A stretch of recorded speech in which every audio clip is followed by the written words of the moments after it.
Chapter 7. The High Road. Pop's phone sounded the distinctive first four notes of Beethoven's Fifth Symphony. Da-da-da-da. That's what he assigned to incoming encrypted messages. This one read, "Not enough snow to ski, ha-ha, but enough to find the ship. Able to achieve complete blackout 10 minutes after your signal." When he'd first heard of the invisible spaceship, Pop had called Amerigo, asking him to travel into space and try to locate it. He'd passed Amerigo coordinates of the most likely general location based on Officer Tarrant's arrival and on his own assumption that the ETs had positioned their ship in geosynchronous orbit above Luxembourg. Amerigo happily accepted the daunting task of searching a colossal area for an invisible object. He asked Pops if Leo would agree that he use his prototype copy of Leo's recent invention, the snow shower. Readers of the Boa and Birdman may remember that after Fund had broken into Leo's workshop and stolen the blueprints for his invisibility cloak, Leo had invented electrostatic microplatelets that he used to unmask Fund and help save Rookie and him from death by boa constrictor in the Eiffel Tower. After Rookie's nasty encounter with Fund at the International Space Station, Leo had anticipated the need for a similar space-based device, but he realized dispersing platelets would pollute and risk damage to future satellites and spacecraft. When an inspiration allowed him to leap over those obstacles, he took advantage of space's vacuum, which caused liquid water to immediately boil when exposed. Space's deep freeze then turned the water vapor into snow. The snow could safely coat any object, whether or not it reflected light. Snow shower, well, that tool required only well-insulated, high-pressure water canister and a freeze-proof aspirator. When he was interviewed for Today's Inventor magazine, Leo never explained his inspiration for the new device, but the other defenders knew it was a seldom-read scientific article. And this little journal, without a lot of readership, had recounted a time when an early astronaut desperately needed to pee while he was out on a spacewalk. And when he did, in his suit, superfine urine crystals jetted out from his suit. Amerigo borrowed a rocket from his friend Elaine Merck. He installed a snow shower, launched from Cape Canaveral, doggedly searched, and eventually found the ET's ship. Pop's encrypted reply to his message was, "Proceed immediately. Confirm when complete." Pops walked to his workshop closet, donned a bulletproof vest, grabbed his small format gas mask and backpack, and pocketed his laser pistol. Down the hall at Leo's office, he added a canister of Leo's newly invented Gel 9, an air fogger that temporarily incapacitated both carbon and silicon-based life forms. Then he snatched his red sock hat from the hook and called Rookie and Leo in from the backyard. "We're ready to roll, boys. Grab your protective gear and weapons. I don't believe we're going to need those weapons, but better safe than sorry. We'll head out on foot as soon as you're ready." Knowing she was in the middle of giving a lecture at the university, he texted Mom, "Heading out for a little operation. Home by dinner." The boys returned to the living room with their gear, and the three were bumping fists to cement their confidence just as Amerigo's message arrived. Blackout complete. They were out the door in seconds. Pops positioned Leo and Rookie 5 meters apart in front of the fence. They were on the sidewalk, which was about 10 meters from the ET's front door. He strode up to the house's walkway, rapped on the door. A man opened it, stepped out, and stood on the second of 3 steps. His reddish face clued Pops he was the commandatore Rookie had overheard and Leo had fought. Pops spoke first. I understand you've traveled great distances with the intent to bring Earth under the control of dear leader on your home planet of Arane. DT stumbled slightly when he tried to step backwards, a sign of surprise at Pop's knowledge. Pops carefully observed the man, peered past him into the open door, and continued. I assume you're Commander Tori. This further shook the ET, and he straightened his backbone, raised himself to his full height, and nodded in silent acknowledgement. I represent the governments of planet Earth. Under more pleasant circumstances, I would seek to befriend you, learn everything I could from you about the Milky Way, your society, and your technologies. However, this will be a short encounter. I am deeply distressed by your attempt to manipulate and subjugate us. I will not discuss. I will not negotiate. I demand that you immediately depart and not return. Commander Tori broke into a wide grin. He waved to Pops and said, Please come inside. Pops answered, I will not negotiate. Depart immediately. Oh, silly Earth creature. You have no idea of our power. I've traveled hundreds of light years to establish an understanding between Earth and Arane. If you try to disrupt my gentle work with Mr. Fluke, I will signal my ship to demonstrate that power. Perhaps if Luxembourg Castle was turned to rubble, you would change your attitude.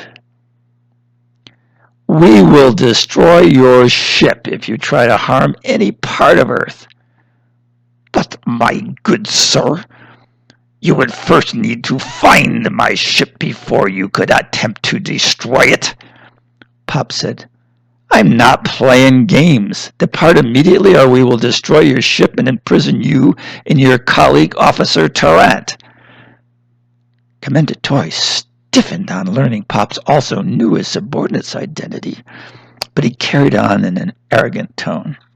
I'm always distressed when backward beings such as you bring unnecessary destruction to their planet. He called loudly into the open doorway. Officer Tarrant, destroy the castle immediately.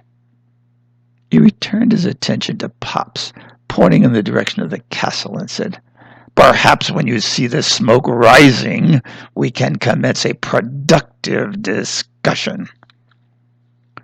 Rookie and Leo swallowed hard at the thought of such destruction. A cloud came over the sun. A breeze blew up. It scattered dust from the street and swayed nearby trees. Then the air became completely still. Time slowed. All was silent. Officer Tarrant stuck his head out the door.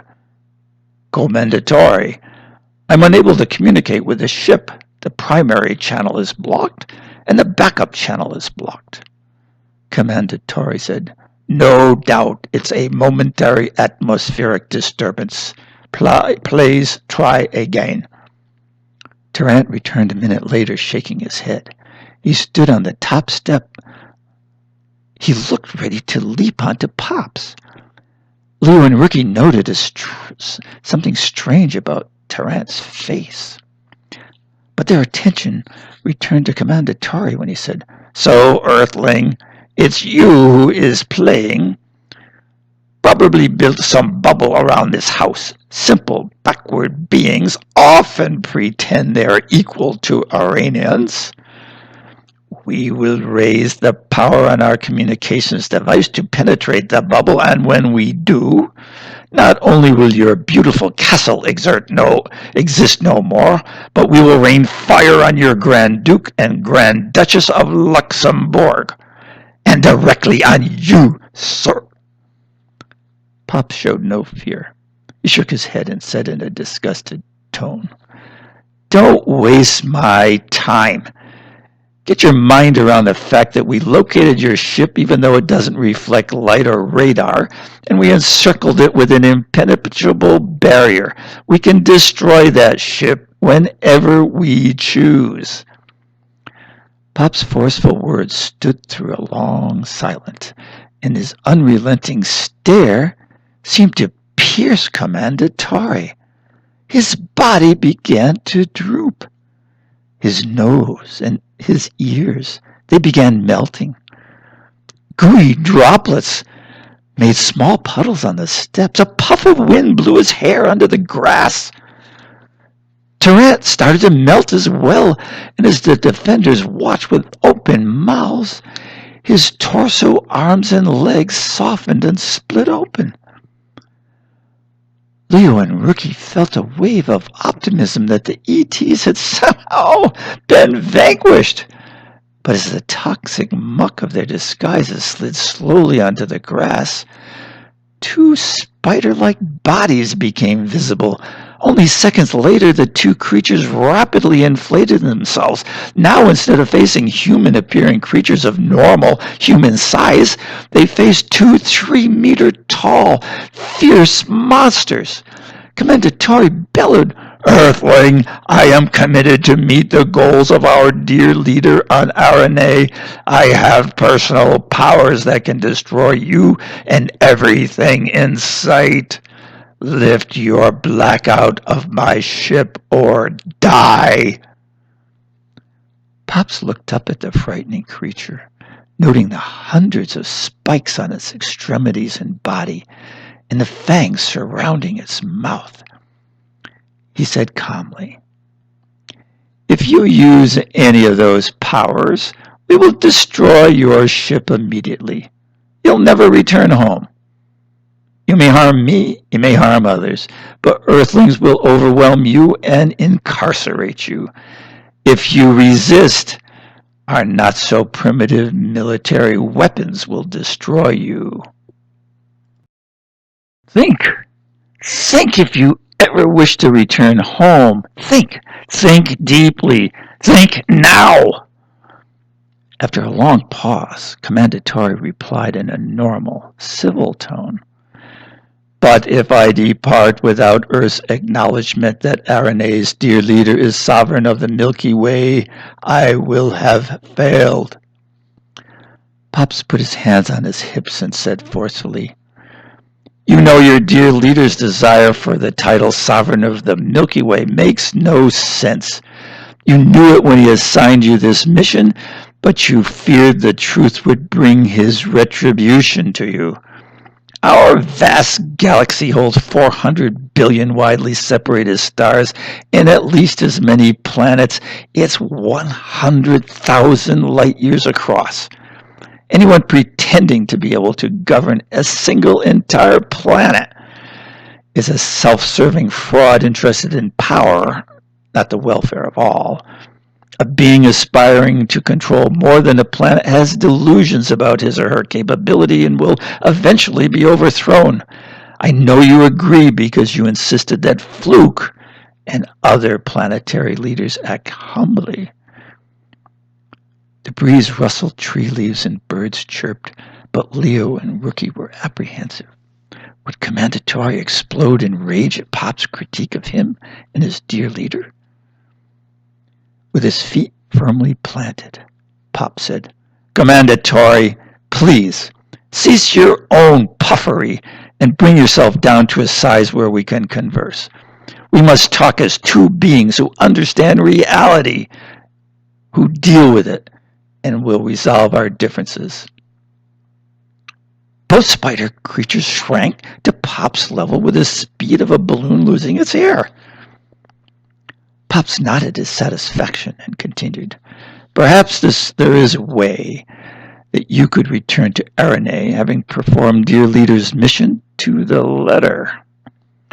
He paused to make sure he had Commander Tori's full attention. "Consider this.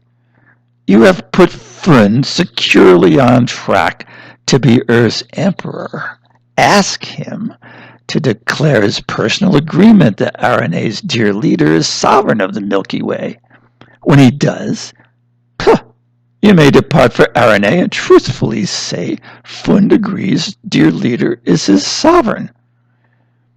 After your departure, we Earthlings may block or depose Fund, but as with all other planets you have visited, you can't be expected to control events after departing. Without his human form, Commander Tori's nonverbal reaction to Pop's words was difficult for the defenders to interpret. But then, rotating his red head in a full circle seemed a positive signal.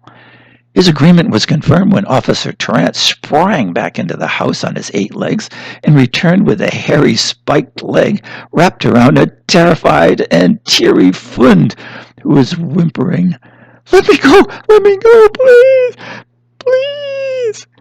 Tarrant released his grip and Fund dropped to the ground. Pops looked at Commander Tori and said, please allow me to be of assistance. He walked forward and stood directly over Fund, who looked up expectantly.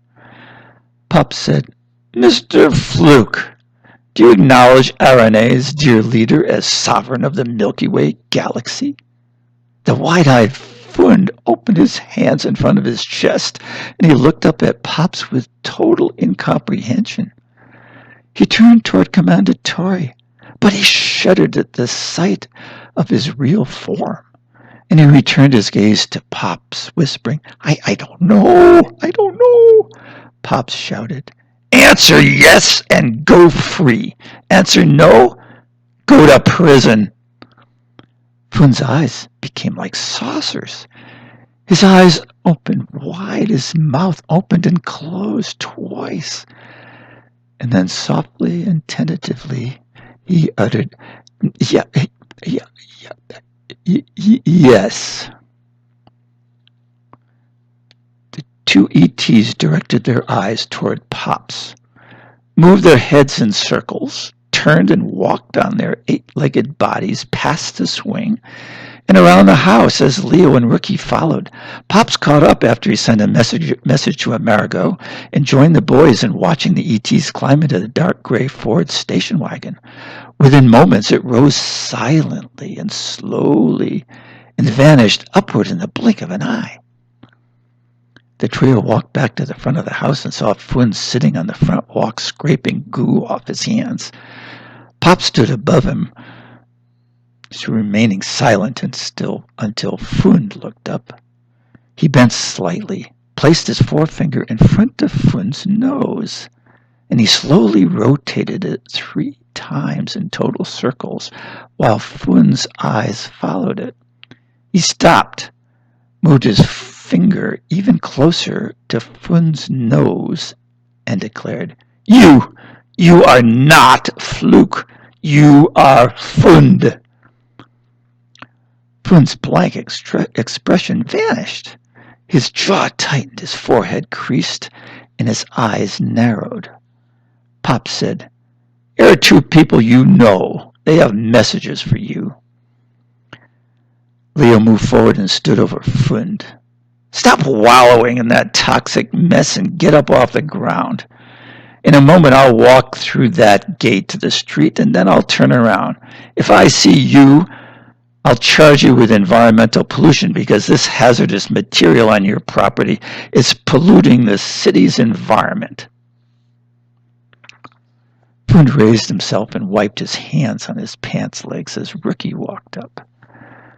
Fund started to sneer, but he changed his mind when Rookie said, If you don't take Leo's advice, you'll do time in Luxembourg Penitentiary.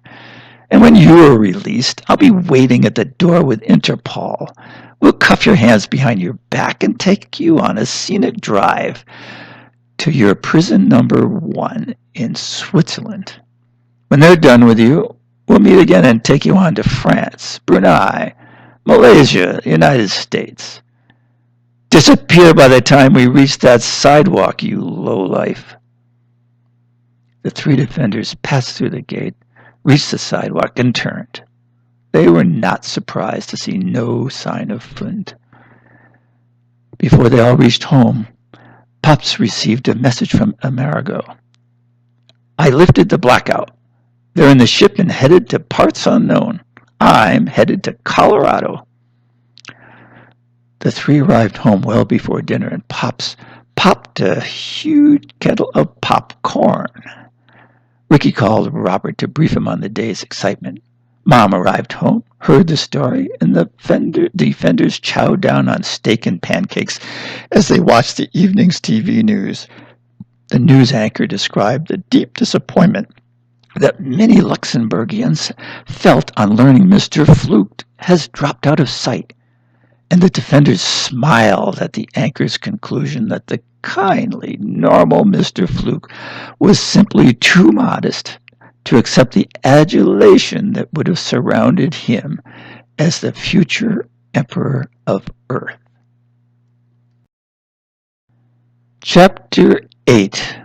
Back to Basics.